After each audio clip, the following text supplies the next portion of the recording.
baru sepekan menggantikan Sri Mulyani Indrawati yang dikenal disiplin anggaran. Menteri Keuangan Purbaya Yudi Sadewa mengeluarkan sederet kebijakan bombastis dan terkesan jor-joran. Salah satu gebrakannya memindahkan dana kas negara 200 triliun rupiah di Bank Indonesia ke 5 bank himpunan bank milik negara atau Himbara. Menurut Purbaya, pemindahan kas negara yang berasal dari saldo anggaran lebih atau SAL dan sisa lebih pembiayaan anggaran atau SILPA akan memperluas ruang likuiditas, memperbesar penyaluran kredit ke sektor real dan pada akhirnya mengerek pertumbuhan ekonomi. Rinciannya 5 bank plat merah yang mendapat kucuran 200 triliun, yakni Bank Mandiri, BRI, dan BNI, masing-masing mendapatkan 55 triliun rupiah. Sementara BTN 25 triliun rupiah dan BSI 10 triliun rupiah. 5 bank tersebut dituntut kreatif memutar dana ke sektor produktif karena dana yang dikucurkan tak cuma-cuma dikenakan bunga 4%. Begini, kalau dia nggak pakai dia rugi sendiri. Karena ada cost sekitar 4% ya costnya. Kalau dia nggak keluarin kredit kan dia harus bayar uang cost itu. Mereka pasti akan berpikir keras untuk menyalurkan dana itu. Karena aja udah pusing lu minta tambah. Tahu nggak Anda? Pada waktu saya mau nyalurin 200 triliun, banknya bilang apa? Saya hanya sanggup menyerap 7 triliun. Saya bilang enak aja. Kasih ke sana semua, biar mereka mikir. Jadi bukan saya lagi yang mikir, mereka yang mikir. Sejumlah ekonom mengapresiasi kebijakan Menteri Purbaya, tapi tak sedikit yang sanksi akan efektif mendorong penyaluran kredit. Kata ekonom yang kritis, perbankan tak lagi kering likuiditas. Jumlah kredit menganggur yang belum tersalurkan atau undisbursed loan justru masih tinggi. Di pihak bank, dana triliunan yang diguyur menambah risiko bisnis. Bank dipaksa menyalurkan kredit sebab harus bayar bunga 4%. Sementara risiko lain menghantui potensi kredit macet jika penyaluran tak prudent. Upaya menggelontor sektor perbankan dengan dana 200 triliun oleh pemerintah sebenarnya bukan merupakan sesuatu yang hadir pada saat yang tepat. Kenapa? Karena saat ini sektor perbankan kita sedang mengalami kelebihan likuiditas. Akibat dalam beberapa bulan berturut-turut pertumbuhan kredit kita itu di level sekitar 7%. Dalam kondisi normal selalu 2 digit. Kalau misalnya dia tidak salurkan kredit, bisa jadi juga kreditnya itu beresiko karena kondisi ekonomi yang mungkin melambat. Itu juga menjadi salah satu alasan gitu. Karena kalau tiba-tiba ditambahin uang, disuruh dipaksa untuk menyalurkan kredit, ya mau nggak mau yang bisa dilakukan bank apa? Ya memperlebar resiko appetite-nya. Belakangan Menkyu Purbaya bilang bank bisa memanfaatkan dana untuk membiayai program prioritas pemerintah seperti Koperasi Desa atau Kopdes Merah Putih. Jika bank taruh dana ke Kopdes, maka bunga yang dikenakan untuk bank rendah, yakni cuma 2%. Selain menggelontorkan dana 200 triliun rupiah ke perbankan, pemerintah juga baru saja meluncurkan paket stimulus ekonomi 8+4+5. 8 program akselerasi tahun 2025, diantaranya bantuan pangan beras 10 kg, diskon iuran BPJS Ketenagakerjaan, perluasan PPh 21 ditanggung pemerintah. Lalu ada 4 program tahunan 2026 seperti perpanjangan PPh final 0,5% bagi wajib pajak UMKM sampai tahun 2029 hingga diperpanjang PPh pasal 21 DTP untuk pekerja sektor pariwisata dan 5 program yang terkait penyerapan tenaga kerja mulai dari Koperasi Desa Merah Putih hingga Kampung Nelayan Merah Putih. Menkyu Purbaya perlu diberi ruang dan waktu untuk membuktikan resepnya mujarab mendongkrak pertumbuhan dan menggerakkan ekonomi. Namun kebijakan juga harus terukur, tidak malah menambah persoalan baru. Kita kupas di Bisnis Talk, Menkyu Purbaya gelontor 200 triliun, terobosan atau pertaruhan. Bersama saya, Mario Sarong.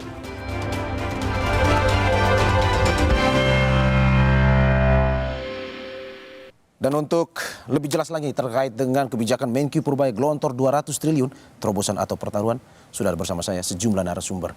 Pertama saya kenalkan Muhammad Haikal, Wakil Ketua Komisi 11 DPR RI. Selamat malam Pak Haikal. Selamat malam. Terima kasih sudah bergabung di Bisnis Talk. Terima kasih. Selanjutnya ada Fitra Faisal Hastiadi, tenaga ahli PCO. Selamat pagi Mas Fitra. Selamat malam Mas Fitra. Selamat malam Mas Mario. Terima kasih Mas Fitra. Ada Cipta Wayana, wartawan senior Kontan. Mas Cipta, selamat malam. Terima kasih Mas. Ada Ferry Latuhihin, ekonom dan analis pasar modal. Pak Ferry, terima kasih sudah bergabung di Bisnis Talk. Dan yang terakhir Bob Azam, Komite Tetap Bidang Industri Logam dan Alat Transportasi Kadin. Terima kasih Pak Bob. Saya ke Pak Ferry. Pak Ferry, 200 triliun Pak Ferry. Digelontorkan Menkyu yang baru. Gitu. Resep yang salah atau bagaimana menurut Anda? Saya rasa aneh ya, kalau alasannya adalah kekeringan likuiditas di perbankan. Ya. Sebab setahu saya undisbursed loan itu per Mei atau per Juni itu sekitar 2.375 triliun. Ya. Artinya bank ya cash hoarding satu ya kan ya. Dan juga tadi kan dari statementnya Purbaya udah kelihatan bahwa bank cuma mau menyerap 7T tidak 200T gitu kan ya. Jadi kalau 200 ya.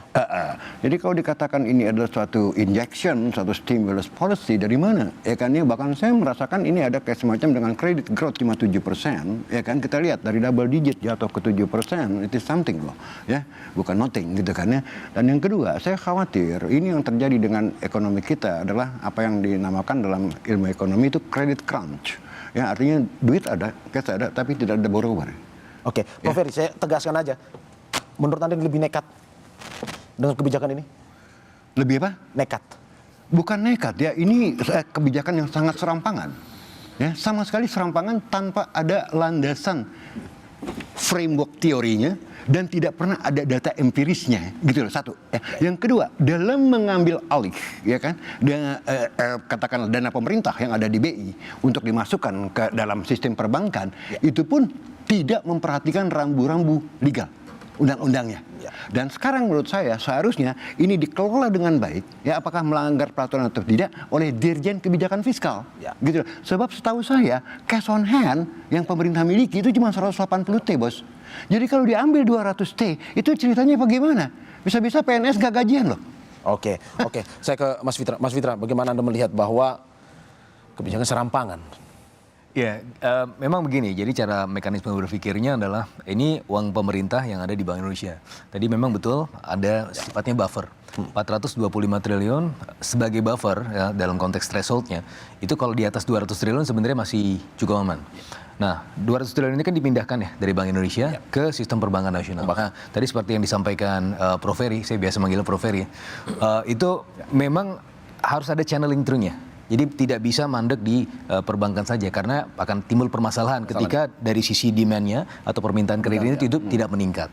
Makanya ini dibarengi dengan penguatan ruang-ruang ekonomi dengan paket kebijakan 8+4+5. Apa saja? Nah, 8+4+5 itu adalah yang pertama kalau dari sisi demand side-nya ya. Cash for work 3,5 triliun plus 1,8 triliun untuk kemudian proyek dari September sampai Desember. Itu ala Keynes. Ya, bagaimana spending ini untuk memutar ekonomi. Terus yang kedua adalah bagaimana ya kemarin adik-adik kita turun ke jalan kan salah satunya adalah meminta pekerjaan yang layak. Ketika lulus, saya dari kampus UI. Banyak juga teman-teman dari UI itu yang ketika lulus fresh graduate itu tidak langsung bisa diterima ke sektor ketenagakerjaan. Kenapa? Karena mereka ya memang sedang bermasalah dan constraint mereka harus ada magang dulu lah, harus ada pengalaman kerja. Nah, itu yang coba difasilitasi oleh pemerintah karena kita menyadari bahwa tidak kompatibel nih antara industrial needs dengan apa yang disampaikan oleh kampus. Kami menyadari juga, saya ini otokritik juga karena saya dari UI.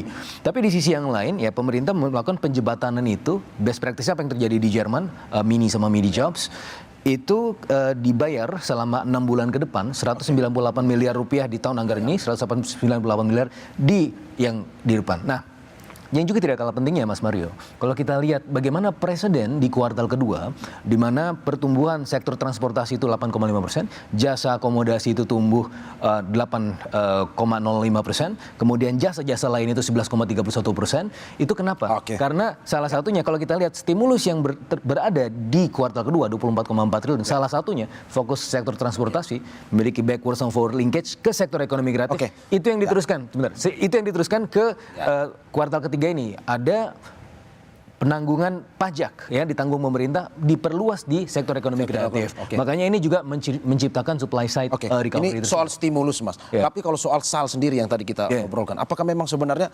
sebelumnya di zaman Sri Mulyani 16T untuk Kopdes, 200T untuk di zaman Purwahibara. apakah tidak mengganggu sebenarnya kas negara dan juga ekonomi negara? Ya, sebenarnya kalau kita lihat dari PMK-nya yang baru dikeluarkan, itu tidak secara eksplisit harus disalurkan kemana.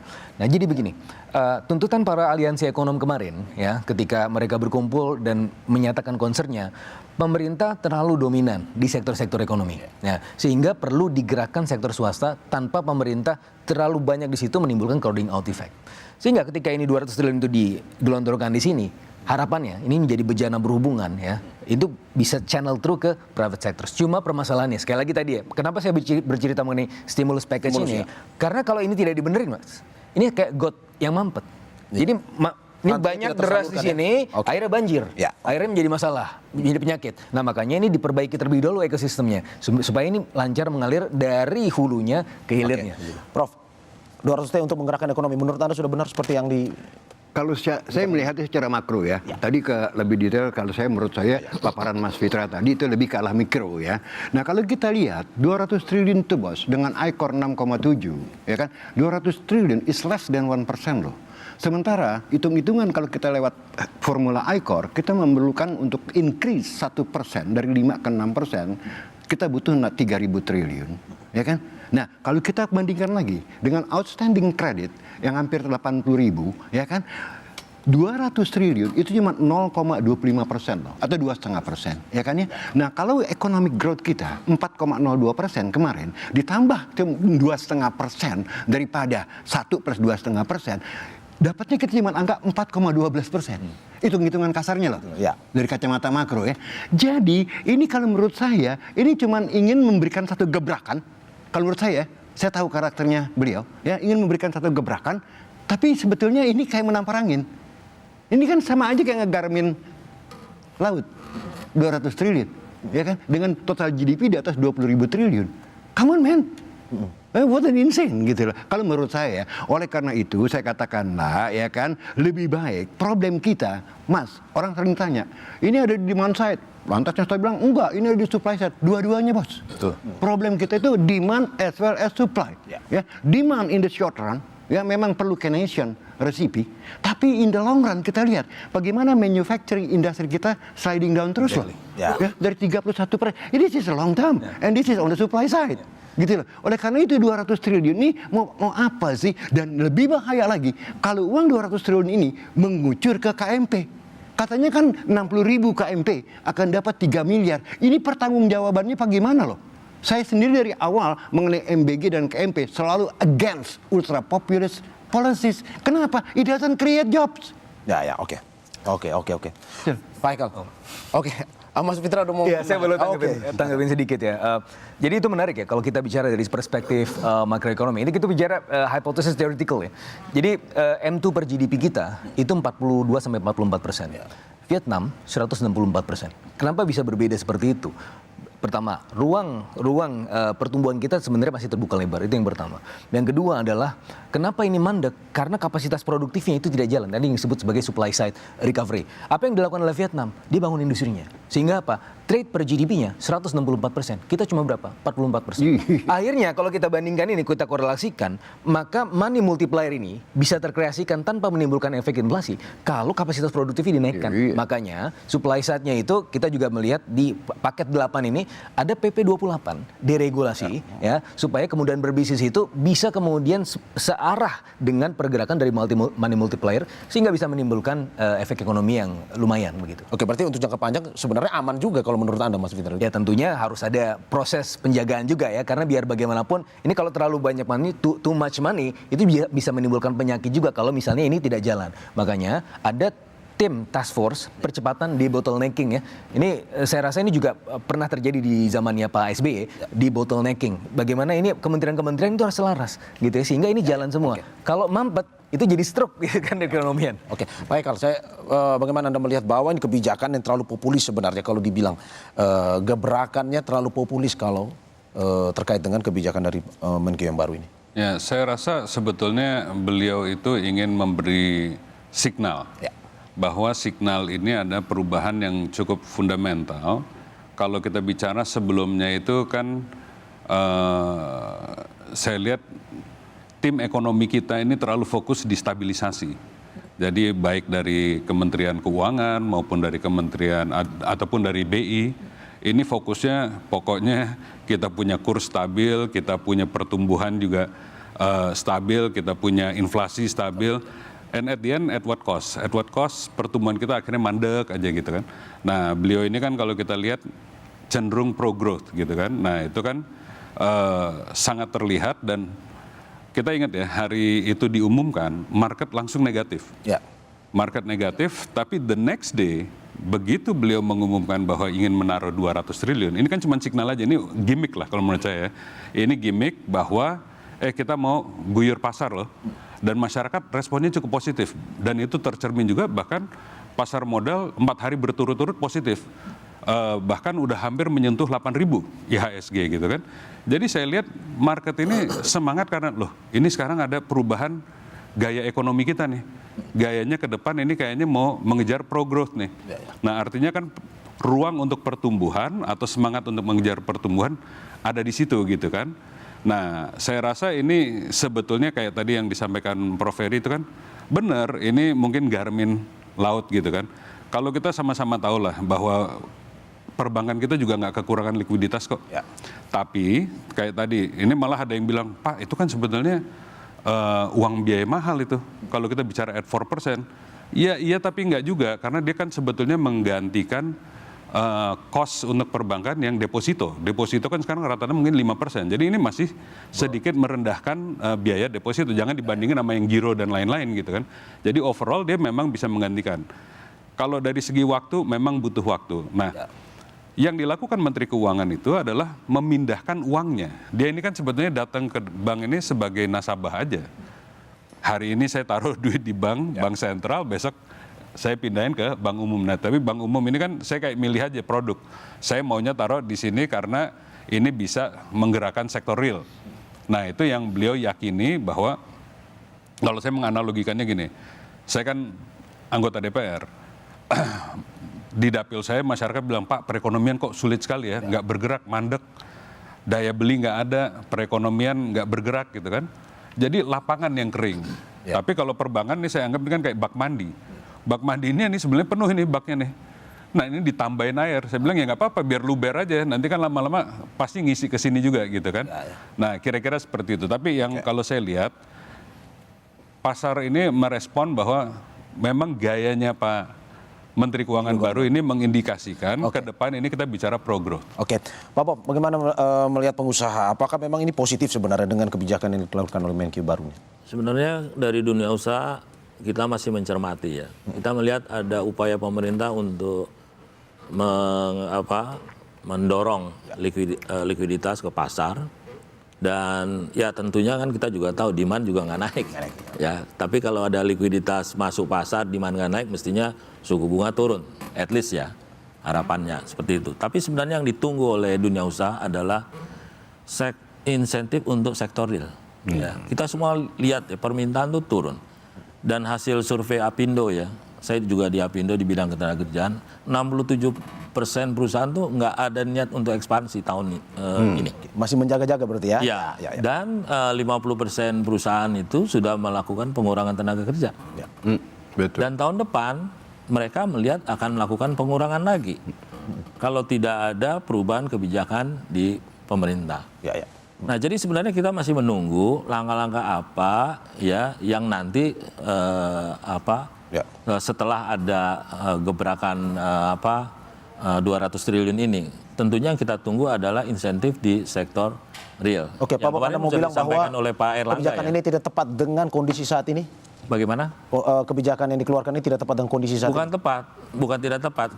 Sinyal yang kita masih menunggu sinyal berikutnya lagi. Nggak cukup sinyalnya. Saudara, Menkyu Purbaya kerap dibanding-bandingkan dengan pendahulunya Sri Mulyani Indrawati. Apa plus minus keduanya dan dampak perubahan kebijakannya?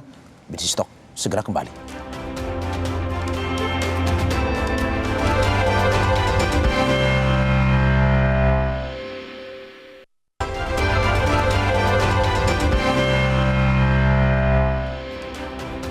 Terima kasih masih di Bisnis Talk bersama saya, Maris Sarong. Saya ke Mas Cipta. Mas Cipta, bagaimana Anda melihat Sri Mulyani selama ini identik dengan disiplin fiskal, kredibilitas internasional, dan pendekatan ortodoks pasar. Sedangkan Menkyu yang baru, Purbaya, dikenal lebih populis. Gaya mana yang paling dibutuhkan dalam situasi ekonomi saat ini kalau menurut Anda? Pertanyaannya ini, masalahnya ini yang Purbaya ini kan sebenarnya gini. Kalau kita ya melihatnya, Sri Mulyani kan udah sekian tahun ya. Purbaya baru mulai. Jadi sebenarnya nggak bisa persis langsung dibandingkan gitu ya, kalau kita lihat. Tapi memang kelihatan bahwa tadi disebut versinya memang kelihatannya ini lebih pengen ada gebrakan-gebrakan. Kalau kita sendiri sebenarnya dari sisi media kadang-kadang juga pengen tahu juga sebenarnya ini sebenarnya ada variasi-variasi baru apa yang bisa keluar setelah sekian kali tadi kita cerita di belakang ya terjebak dalam misalnya stagnasi industri dan sebagainya yang perlu terobosan-terobosan gitu. Tapi kalau kita sebenarnya gini, salah satu catatan kita adalah kalau dilihat Purbaya ini kan cukup telanjang ya menilai kinerja sebelumnya. Jadi dia buka misalnya zaman Sri Mulyani ini private sektor nggak bergerak dan sebagainya. Kalau zaman SBY bergerak, tapi nah sekarang harus dua-duanya. Nah pertanyaannya kalau kita sebenarnya mendorong nanti ketika ini kebijakan jalan, berani nggak Purbaya juga dia jujur, lebih terbuka, lebih realistis, tidak ada gap lagi antara sektor real, antara kenyataan dengan kebijakan, menilai dan evaluasi kalau kebijakannya nggak ternyata misalnya 200 triliun itu nggak terpengaruh seperti diskusi kita bahwa ini kalau nggak ada tarikan dari demand nggak akan jalan. Nah itu kan menjadi justru moment of truth-nya di situ ketika kebijakan itu jalan tapi tidak menghasilkan yang diharapkan, ya harus berani jujur melihat, mengevaluasi dan harus segera merevisi kebijakannya. Itu yang lebih penting saya kira. Nah yang dibutuhkan saat ini menurut Anda lebih yang belak-belakan seperti Purbaya atau sebenarnya Sri Mulyani yang mungkin lebih bersifat hati-hati? Mungkin di tengah-tengahnya. Kabarnya DPR juga sudah mulai mengingatkan Pak Purbaya tuh. Nanti mungkin Pak Ekal bisa cerita lah. Ya Pak Ekal. Karena bagaimanapun sisi kepercayaan pasar itu perlu dijaga gitu ya. Karena kan Pak Purbaya ini informasinya tiap hari mungkin kalau kita di media istilahnya itu ada kejutan-kejutan baru. Yang mungkin di market juga kadang-kadang agak kaget-kaget gitu loh. Misalnya kemarin bunganya ini ya 200 triliun itu kan bunganya 4% gitu ya. Hari ini bilang oh kalau untuk koperasi merah putih 2% kok. Nanti bisa apalagi nih yang baru lagi. Nah ini kan menjadi pertanyaan-pertanyaan gitu ya. Tapi bahwa kita butuh dorongan untuk konsumsi tadi setuju, dan yang lebih penting sebenarnya tadi disebut ya, ini harus diimbangi dengan yang jangka panjang, deregulasi dan sebagainya. Itu yang problem yang paling utama yang justru membuat kondisi kita sekarang itu kan karena itu. Kita kurang istilahnya kurang setia menekuni program-program yang lebih jangka panjang. Saya ke Pak Ekal bagaimana? Mungkin katanya sudah memberikan sedikit nasihat juga kepada Menkyu yang baru ini. Memang tajam juga nih Pak Cipta ini kan. Memang Pak Menteri baru ini kan cukup menarik lah orangnya dan cukup menarik perhatian, bahkan ramai sekali di sosial media. Malah saya sempat ada perjumpaan dengan Pak Rosan. Saya bilang, Pak Rosan, Anda ini cukup terselamatkan dengan Pak Menteri Keuangan baru, karena sekarang mungkin beban pertumbuhan nggak hanya ada di Danantara, tapi ini sekarang Menteri Keuangan juga ambil alih nih. Jadi ini malah burden sharingnya di situ kalau menurut saya, bukan dengan istilah saya Menkyu rasa Menko. Sorotannya langsung ke Menkyu ya. Sorotannya ada di beliau juga. Tapi kan gini, kita kan juga tetap harus jaga rambu-rambu. Kalau tadi yang dimaksud mungkin dengan Bu Sri Mulyani itu kan saya rasa karena memang juga menjaga kepercayaan kepada kita kan banyak sekali mengeluarkan utang negara gitu kan. Jadi itu kan beliau juga menjaga kepercayaan kreditor terhadap SBN kita dan seterusnya. Makanya kan yang tadi saya bilang jaga stabilitas itu selama ini kan prudent itu sangat dijaga, jumlah defisit sangat dijaga, itu kan supaya nggak lose confidence. Nah, bukan berarti kita nggak bisa pikirkan growth, tapi kemarin mungkin terlalu menjaga stabilitas sehingga at the cost of growth gitu kan. Nah hari ini kita mau coba cari mix yang bagus supaya kita bisa mewujudkan cita-cita Presiden untuk mencapai 8% growth, tapi juga kita juga tetap prudent dalam melaksanakan APBN kita. Nah ini kan mixnya ini harus kita cari. Nah kalau memang kita bicara dengan Pak Purbaya ini, tadi yang disampaikan, saya harus kejar-kejaran itu. Tiba-tiba ada pengumuman tentang 2% bunga, itu saya cek juga. Kan yang pemilik duit 200 triliun ini Menteri Keuangan, tapi pelaksananya Dirjen Perbendaharaan Negara. Saya telepon, Pak, Bapak ini ada mau ngasih 2% ini. Ternyata itu memang sudah dianggarkan dalam APBN sebagai investasi non permanen. Jadi itu memang sudah dianggarkan 16 triliun untuk operasi merah putih. Jadi itu memang di blending dengan programnya yang 200 triliun ini. Nanti kalau sampai kurang nanti bisa ditambahkan. Tapi itu nggak boleh keluar dari yang sudah di dalam APBN gitu kan. Oke, saya ke Pak Bob. Pak Bob, kalau menurut goboynya Pak Purbaya ini, gaya goboynya Pak Purbaya ini, kebijakan yang populis, sebenarnya pengusaha nyaman dengan ini atau bagaimana? Ya sebenarnya kan yang kita harapkan ada perubahan terhadap polisinya pemerintah saat ini. Dan ya terus terang dengan fiskal yang baru ini, terlalu banyak pertanyaan juga di kita. Misalnya contoh, pemotongan dana daerah gitu loh. Ya, yang tahun ini aja pemotongan dana daerah itu 50 triliun ya. Itu udah pemerintah daerah sudah naikin PBB sampai 1000%. Kemudian juga pajak kendaraan bermotor, jangan lupa ya obsen itu naik 66%. Ya sepeda motor, mobil dan lain sebagainya. Ini tentunya kan memukul daya beli masyarakat gitu loh. Nah, tahun depan ini lebih lagi. Ya, hampir 300 triliun dipotong. Sebenarnya apa sih thinking way di balik pemotongan dana ke daerah? Ini yang perlu dijelaskan juga kepada kita gitu loh, ya. Nah, sementara kita justru berharap bahwa lebih banyak lagi stimulus-stimulus yang digelontorkan kepada masyarakat. Memang kita tahu fiskal tertekan ya. Tapi kan ada sektor-sektor yang begitu dikasih stimulus, justru dia bisa memberikan revenue yang lebih besar lagi. Oke, Anda mau bilang bahwa stimulus 8 plus 4 plus 5 ini tidak menjawab masalah maksudnya? Masih menunggu stimulus berikutnya lagi gitu loh. Kita begini, dari dunia usaha setiap stimulus kita hargai. Ya. Nah, cuma kita yang ingin kita dengar sebenarnya stimulus untuk kelas menengah. Oke. Ya. Selama ini kan stimulus kelas kelas bawah, bansos dan lain sebagainya. Ingat ya, problem di beberapa negara seperti di Chili, kemudian juga di Nepal, kelas menengah.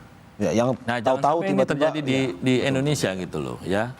Ya, jadi yang banyak bersuara vokal itu adalah kelas menengah yang turun ke kelas bawah, yang pendidikannya bagus, tapi mereka tidak mendapatkan pekerjaan yang mereka harapkan. Ini yang mesti diperhatikan. Nah, sekarang apa bentuk-bentuk stimulus yang diberikan kepada kelas menengah? Ini PR kita bersama. Gitu. Prof Heri, bagaimana Anda melihat gaya kepemimpinan Pak Menkyu yang baru, dan juga dibandingkan dengan Sri Mulyani?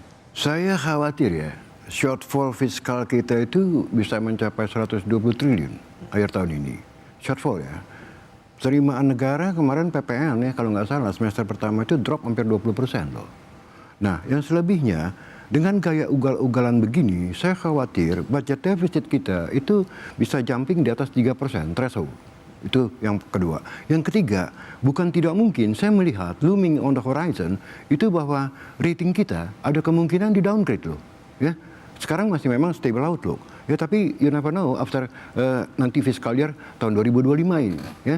Jadi saya nggak ngelihat gaya ugal-ugalannya itu akan memberikan solusi terhadap problem-problem ekonomi kita. Jangan-jangan ugal-ugalan ini cuma untuk mencari perhatian. Oke, Prof, berarti Anda mau bilang disiplin fiskal seperti gaya Bu Sri Mulyani lebih dibutuhkan. Nah, ini saatnya. Kalau menurut saya, kita jangan lupa loh ya, fiskal kita ini reot loh. Ya, to a great extent, kalau menurut saya, dia nggak bisa meninggalkan paradigma Sri Mulyani dulu. Ya, unless kalau all the problem, institutional problem plus structural problem, ya, ini kita udah solve, then you can change your paradigm. Tapi bukan sekarang saatnya. Boleh dibilang ini jebakan Batman, ya memang jebakan dari masa silam. Tapi bukan waktunya untuk ugal-ugalan dengan tanpa framework. Ya, tanpa framework, maaf, saya juga belajar ekonomi, tanpa framework teori yang bisa di-accept gitu loh. Ini dibilang monetaris, apa ini? Ya, dibilang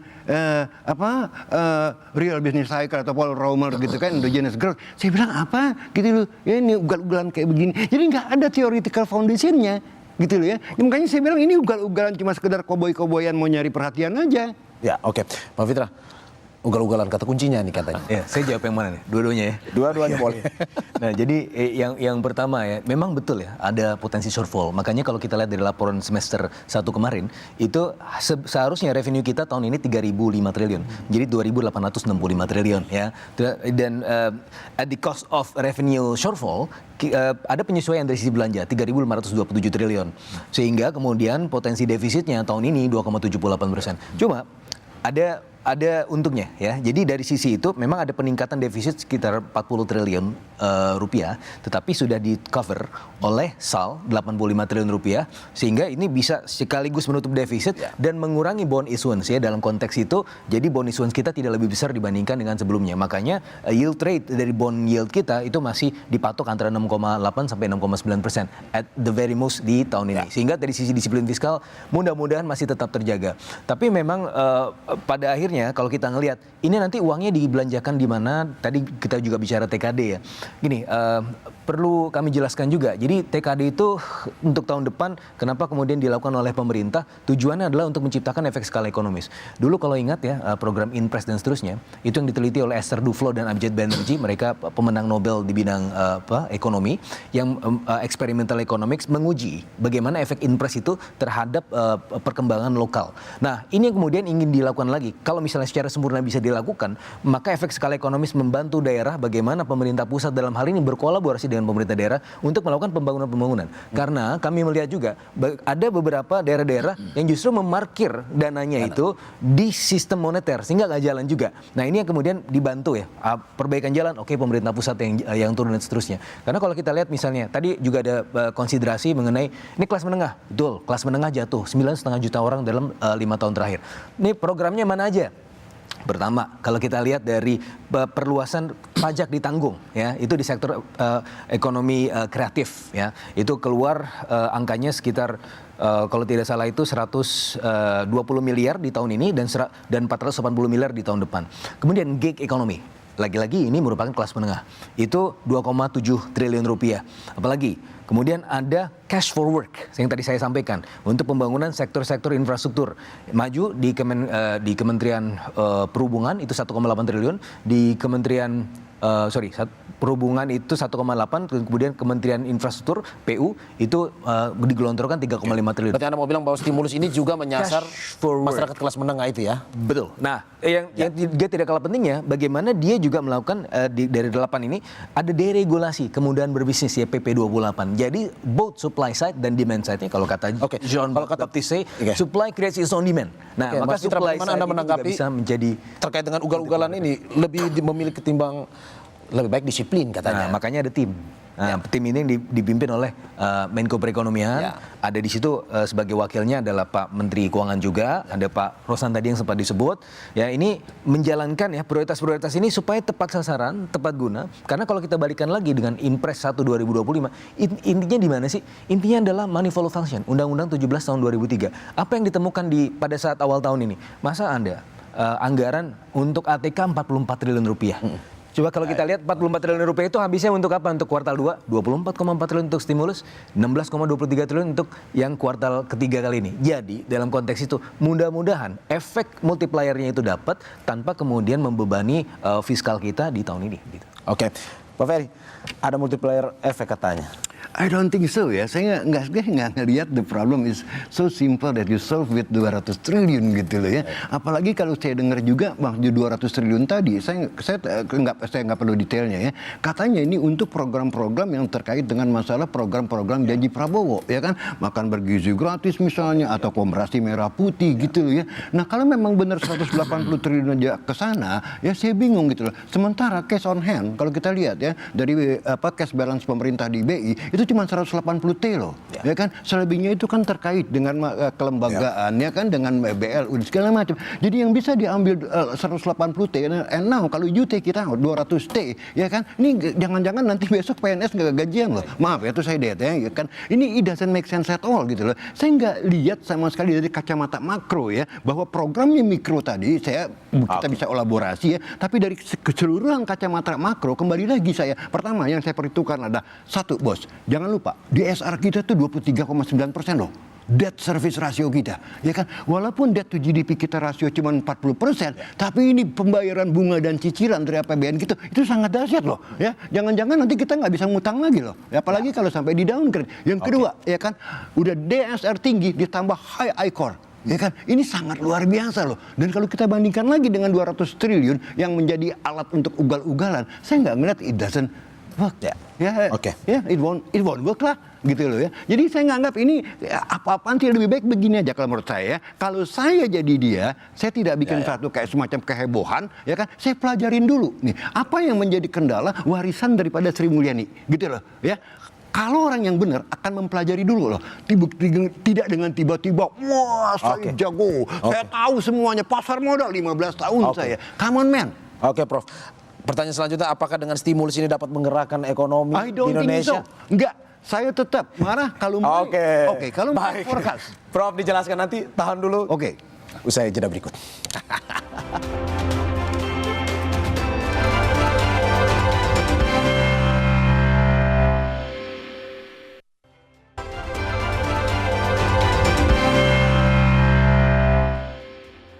Terima kasih masih di Bisnis Talk, saudara.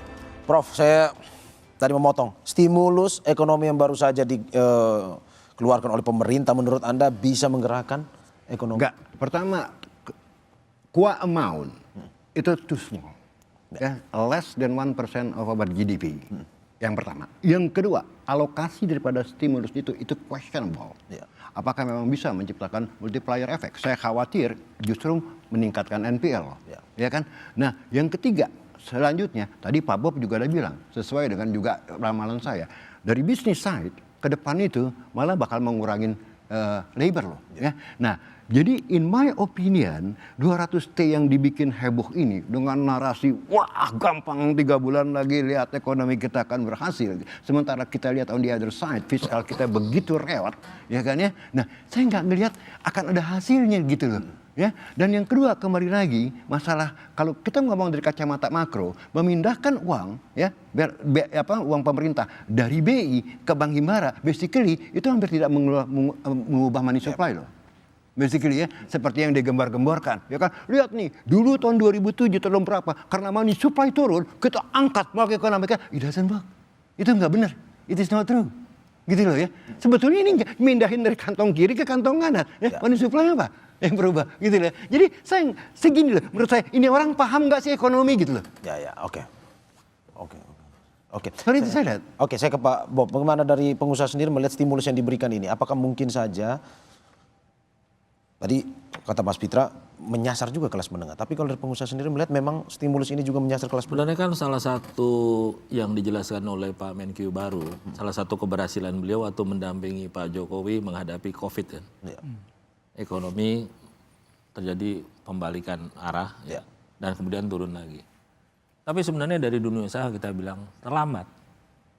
Karena sudah banyak menengah kelas UMKM itu yang mati duluan.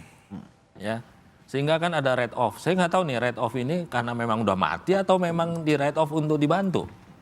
Nah, jadi jangan sampai hal ini terjadi lagi. Jadi ini harus buru-buru nih kita memikirkan insentif yang diberikan, terutama sektor manufaktur yang memang penyerapan tenaganya besar dan berdasarkan pengalaman negara-negara lain, waktu pertumbuhannya tinggi adalah penggeraknya sektor manufaktur. Nah, sekarang apa insentif untuk sektor manufaktur? Pemerintah sudah kasih sektor pariwisata, is okay.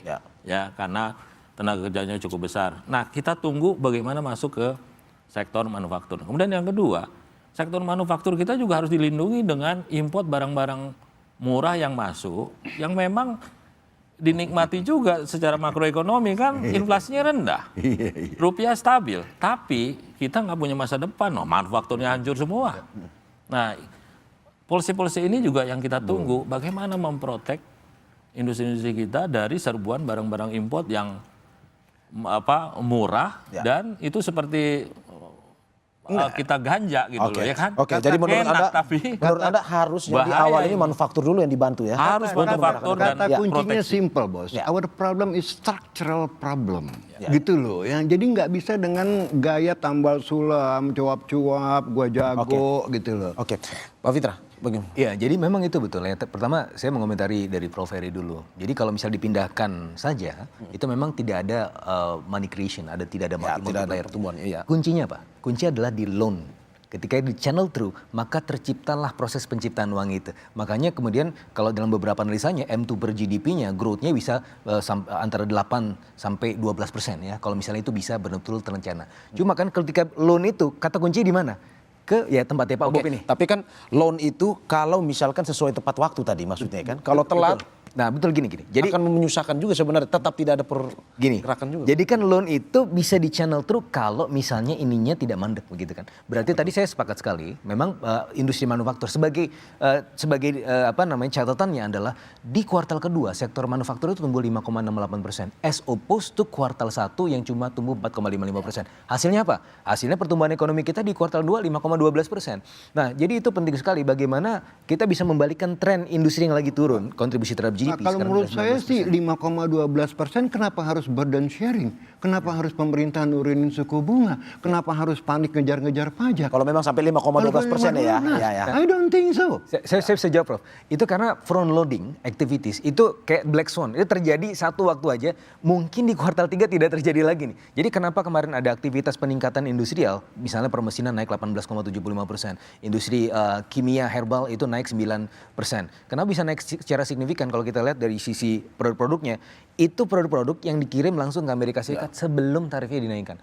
Cuma masalahnya kita tidak memiliki keluasan ini di kuartal ketiga, sehingga growth factornya itu terbatas. Dijaga, ya? Makanya tetap dijaga dengan cara seperti ini. Gitu. Baik, Al, bagaimana Anda melihat bahwa sebenarnya manufaktur duluan lah yang harus dapat ini? Loh, justru kan manufaktur ini kalau dikasih kredit ini, sekarang gini, Pak Purbaya ini kan ada bicara juga itu kalau bisa satu jangan sampai pada direksi bank itu pada main golf aja weekend. Nah ini supaya pada mereka bekerja. Sabtu Nah Minggu maksud ya. kita harapan kita adalah memang direksi bank ini benar-benar nyari niche market di mana produktivitas ini bisa dikembangin. Dan mereka saya rasa jago, mereka bisa cari gitu kan yang tadinya mereka duduk-duduk Pak kalau ditanya nih sebetulnya mereka rencana pemberian kredit siapa yang akan terima kredit pembiayaannya dari mana tuh udah settle nih sampai akhir tahun. Dengan adanya ini dia terpaksa nyari dan itu rasanya akan membuka lapangan pekerjaan karena harus ada proyek-proyek atau harus ada industri yang dia siap bangun. Nah sebetulnya itu salah satu, makanya tadi saya bilang itu kan salah satu gimmick. Pak Purbaya itu banyak sebetulnya senjatanya. Senjata lain apa? Dia mempercepat belanja negara. Tapi kalau bukan kekurangan likuiditas bank ini, tetapi memang banyak pengusaha yang memang tidak dipakai oleh pengusaha. Lah itu, sekarang kan dia banyak senjata, dia bisa mempercepat belanja negara. Ini kan kalau kita bicara tools fiskal itu, dia belanja negara, dia bisa mendorong untuk belanja APBD juga APBD bisa dipercepat. Nah itu juga dia bisa bicara kebijakan-kebijakan tambahan yang seperti ditunggu tadi. Tolong dong ini belanjanya APBN dan APBD pakai produksi dalam negeri.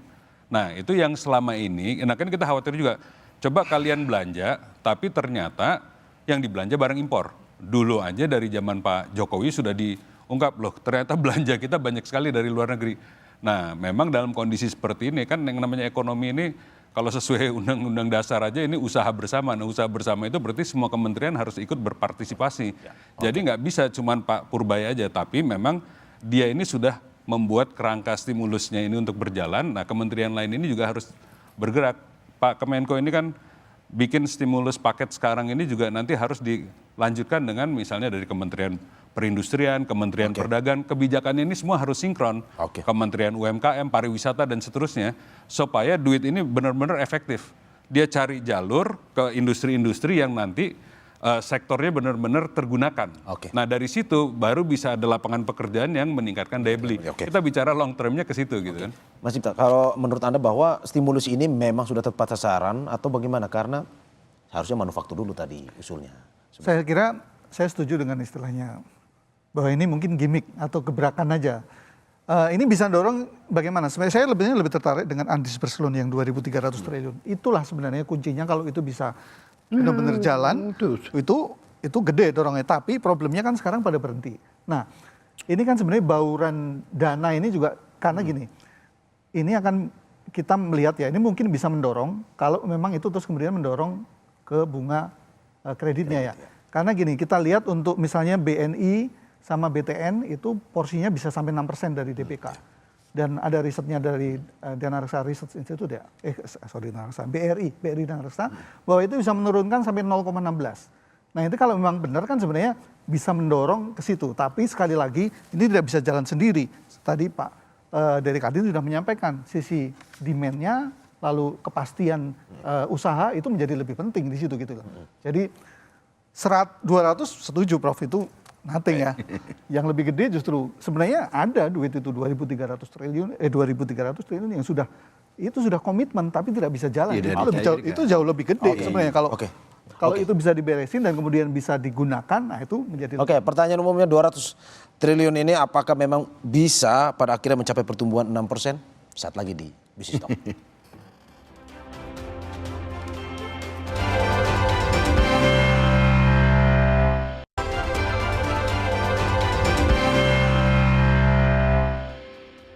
Oke, terima kasih masih di Bisnis Talk. Pak Ferry, Prof, saya ingin mendengar dari Anda, memastikan dari Anda bahwa apakah memang dengan 200T ini sebuah terobosan ke depan untuk menggerakkan ekonomi 6% pertumbuhannya menurut Anda? Tadi ya. Atau cuma pertaruhan aja? Gini, kalau kita hitung-hitungan lagi yang quite simple lah dengan ICOR aja Ya. ya. Untuk 1% increase itu kita perlu 3.000 triliun loh. Ya, itu aja. Kalau 200 triliun itu cuma 1/15-nya. Ya, kalau ada increase. Yang kedua, saya tidak percaya juga dengan angka 5-12%. Ya. Gitu loh ya. Karena kalau kita lihat credit growth jatuh ke single digit dan sangat deep loh, 7%. Yang kedua, kita lihat ya penerimaan PMN, penerimaan negara ya dari PPN ya, itu drop hampir 20%. Jadi saya bilang ini angka 5-12% ini ajaib dan diperdebatkan loh sama beberapa teman-teman kita kayak misalnya Celios dan segala macam, bahkan sampai membawa ke PBB makanya karena tidak bisa lagi dipercaya di BPS. Nah yang ketiga selanjutnya terkait dengan 200 triliun ini, saya ngelihat inilah reaksi daripada kepanikan melihat ekonomi kita downturn gitu loh ya. Dan bahkan saya ngelihat juga kemarin mungkin diasosiasikan dengan demo-demo masyarakat ya yang sangat kecewa, susah cari kerja, daya beli turun, tabungan saya mengutip juga data Mas Fitra ya, itu kalau nggak salah dari 3 juta ya bos ya, tahun 2019, over 5-6 tahun loh. Itu drop ke 1,3 juta pada waktu zaman segue ya. Mungkin sekarang you have the data ya, sekitar 1,2 gitu kan ya. Ini kan sangat luar biasa. Saya ke Pak Bob. Pak Bob,